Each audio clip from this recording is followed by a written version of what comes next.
നമസ്കാരം. Share market മലയാളത്തിലേക്ക് എല്ലാവർക്കും സ്വാഗതം. വിപണിയിൽ ഇന്നും ഒരു പോസിറ്റീവ് ക്ലോസിംഗ് നമുക്ക് കാണാൻ പറ്റി.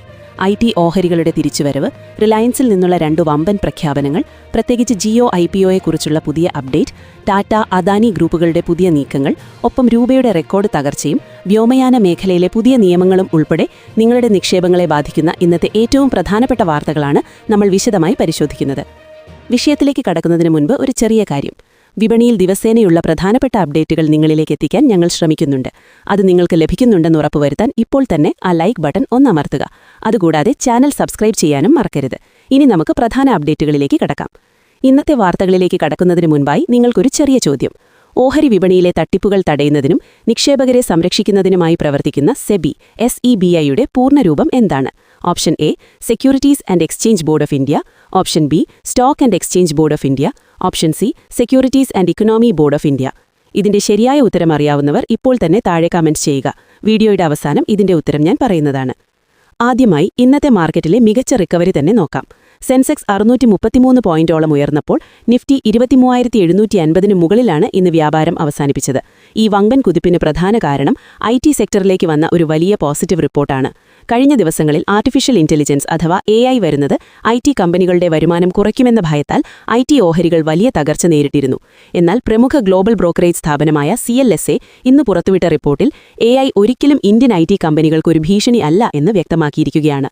ഈ റിപ്പോർട്ട് വന്നതോടെ നിഫ്റ്റി IT ഇൻഡെക്സ് ഒറ്റയടിക്ക് 4% മുകളിലാണ് കുതിച്ചുയർന്നത്. പിന്നീട് അല്പം താഴെ വന്നെങ്കിലും പോസിറ്റീവായി തന്നെ ക്ലോസ് ചെയ്തു. ഇൻഫോസിസ്, TCS, HCL ടെക് തുടങ്ങിയ ലാർജ് ക്യാപ് IT ഓഹരികളിലെ വലിയ ബൈയിങ് ആണ് വിപണിയെ ഇന്ന് പച്ചപ്പണിയിച്ചത്. IT ഓഹരികളിൽ ഇൻവെസ്റ്റ് ചെയ്തവർ നിങ്ങളുടെ പോർട്ട്ഫോളിയോയുടെ അവസ്ഥ താഴെ കമന്റ് ചെയ്യുക. ഇനി റിലയൻസ് ഗ്രൂപ്പിൽ നിന്നുള്ള 2 വമ്പൻ വാർത്തകളിലേക്ക് വരാം. ഒന്നാമതായി, മുകേഷ് അംബാനിയുടെ റിലയൻസ് ഇൻഡസ്ട്രീസ് സൗത്ത് കൊറിയൻ കമ്പനിയായ സാംസങ് C&Tയുമായി $3 ബില്യൺ, അതായത് ഏകദേശം 25,000 കോടി രൂപയുടെ ഒരു സുപ്രധാന കരാറിൽ ഒപ്പുവെച്ചു. ഗ്രീൻ അമോണിയ വിതരണം ചെയ്യുന്നതിനായുള്ള ഈ ഡീൽ റിലയൻസിന്റെ റിന്യൂവബിൾ എനർജി ബിസിനസ്സിലേക്കുള്ള വലിയൊരു കാൽവെപ്പാണ്. ഇതിനേക്കാൾ വിപണിയെ ആവേശത്തിലാക്കിയ രണ്ടാമത്തെ വാർത്ത ജിയോ IPOയെക്കുറിച്ചുള്ളതാണ്. കഴിഞ്ഞയാഴ്ച ജിയോ IPO വൈകുമെന്ന റിപ്പോർട്ടുകൾ വന്നിരുന്നെങ്കിൽ ഇപ്പോൾ റിലയൻസ് ആ നടപടികൾ വേഗത്തിലാക്കുകയാണ്. വരുന്ന 2-3 ആഴ്ചകൾക്കുള്ളിൽ തന്നെ ജിയോ തങ്ങളുടെ DRHP സെബിയിൽ ഫയൽ ചെയ്യുമെന്നാണ് പുതിയ റിപ്പോർട്ടുകൾ. ഇന്ത്യ കണ്ടതിൽ വെച്ച് ഏറ്റവും വലിയ IPO ആയിരിക്കും ഇത്. ഇന്ത്യൻ ഇൻഫ്രാസ്ട്രക്ചറും സ്റ്റീൽ സെക്ടറിൽ നിന്നും അദാനിയുടെയും ടാറ്റയുടെയും 2 വലിയ അപ്ഡേറ്റുകളുണ്ട്. പാപ്പരായ ജയ്പ്രകാശ് അസോസിയേറ്റ്സിനെ ഏറ്റെടുക്കാനായി അദാനി ഗ്രൂപ്പ് സമർപ്പിച്ച 15,000 കോടി രൂപയുടെ പ്ലാനിന് നാഷണൽ കമ്പനി ലോ ട്രൈബ്യൂണൽ അംഗീകാരം നൽകി.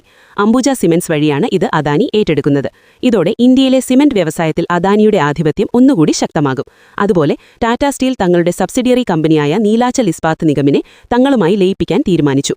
ഇതിനൊപ്പം തങ്ങളുടെ സിംഗപ്പൂർ സബ്സിഡിയറിക്ക് $2 ബില്യൺ ഫണ്ട് നൽകാനും കമ്പനി ബോർഡ് അംഗീകാരം നൽകിയിട്ടുണ്ട്. ഇനി പ്രൈമറി മാർക്കറ്റിലേക്കും സ്റ്റാർട്ടപ്പ് ലോകത്തേക്കും നോക്കാം. ഇലക്ട്രിക് വാഹന നിർമ്മാതാക്കളായ ഓല ഇലക്ട്രിക് തങ്ങളുടെ പുതിയ ബാറ്ററി നിർമ്മാണ വിഭാഗത്തിനായി 2,000 കോടി രൂപ സമാഹരിക്കാൻ ഒരുങ്ങുകയാണ്. ഇതിനായി തങ്ങളുടെ കുറച്ച് ഓഹരികൾ വിറ്റഴിക്കാൻ അവർ പദ്ധതിയിടുന്നു. സ്വന്തമായി ബാറ്ററി സെല്ലുകൾ നിർമ്മിക്കുന്നത് ഓലയുടെ ലാഭപ്രദത വർദ്ധിപ്പിക്കാൻ സഹായിക്കുമെന്ന് പ്രതീക്ഷിക്കപ്പെടുന്നു. മറ്റൊരു വലിയ IPO വാർത്ത വരുന്നത് പ്രമുഖ ട്രാവൽ പ്ലാറ്റ്ഫോമായ മേക്ക് മൈ ട്രിപ്പിൽ നിന്നുമാണ്. അമേരിക്കൻ മാർക്കറ്റിൽ ലിസ്റ്റ് ചെയ്തിട്ടുള്ള മേക്ക് മൈ ട്രിപ്പ് ഇപ്പോൾ ഇന്ത്യയിൽ ഒരു IPO കൊണ്ടുവരുന്നതിനെക്കുറിച്ച് ആലോചിക്കുകയാണ്. ഇതിനു മുന്നോടിയായി റെഡ് ബസിനെ തങ്ങളുടെ ഇന്ത്യൻ കമ്പനിയുമായി അവർ ലയിപ്പിക്കുകയാണ്. ആഗോള സമ്പദ്വ്യവസ്ഥയെ ബാധിക്കുന്ന വളരെ നിർണായകമായ ചില കാര്യങ്ങൾ കൂടി നമുക്ക് നോക്കാം.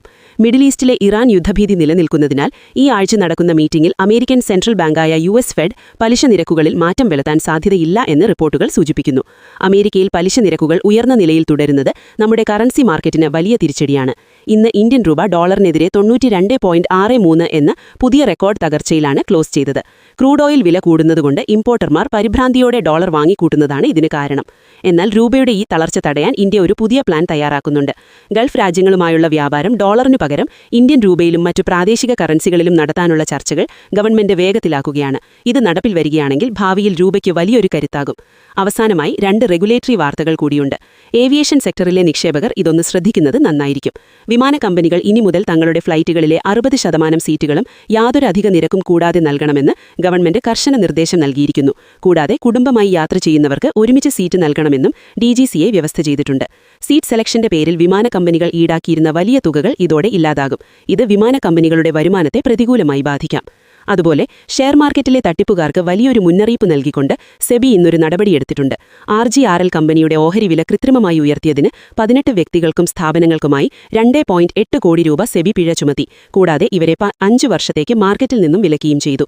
പെന്നി സ്റ്റോക്കുകളിൽ കൃത്രിമം കാണിച്ച നിക്ഷേപകരെ പറ്റിക്കുന്നവർക്കെതിരായുള്ള ശക്തമായ നടപടിയാണിത്. ഇന്നത്തെ പ്രധാന അപ്ഡേറ്റുകൾ ഇവയാണ്. ഇനി ഇന്നത്തെ നമ്മുടെ ചോദ്യത്തിന്റെ ഉത്തരം നോക്കാം. സെബിയുടെ പൂർണ്ണരൂപം ഓപ്ഷൻ എ ആയ securities and exchange board of India എന്നാണ്. ശരിയുത്തരം കമന്റ് ചെയ്ത് എല്ലാവർക്കും അഭിനന്ദനങ്ങൾ. വിപണിയിലെ ഈ തിരിച്ചുവരവിൽ നിങ്ങളുടെ IT ഓഹരികൾ മികച്ച നേട്ടം നൽകിയോ എന്ന് താഴെ കമന്റ് ചെയ്യുക. പുതിയൊരു വീഡിയോയുമായി വീണ്ടും കാണാം. നന്ദി.